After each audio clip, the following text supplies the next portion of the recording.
ఎవరేమనుకున్నా సరే తన దూరంలో సాగిపోవడమే కిమ్ పద్ధతి. ఆ రాజవంశ కుటుంబం విచిత్రం ఏంటంటే కమ్యూనిస్టు కుటుంబం. కానీ ఆ కమ్యూనిస్టు రాచరికపు కుటుంబం అనాలేమో.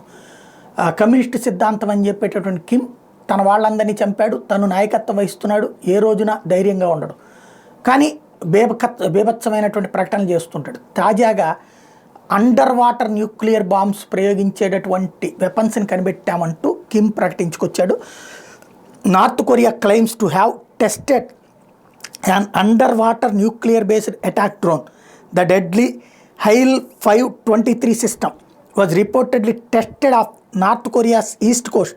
Pyongyang said the test was in response to the military drills carried out by US, Japan and South Korea. ఇది తాజాగా అమెరికా, దక్షిణ కొరియా, జపాన్ కలిసి యుద్ధ విన్యాసాలు చేస్తున్నాయి కాబట్టి మేము సముద్ర జలాల అంతర్భాగంలో అణ్వస్త్రాలను వాడగలిగినటువంటి కొత్త డ్రోన్ని తయారు చేసాం, దాన్ని పరీక్షించాం అని చెప్తున్నాడు కిమ్.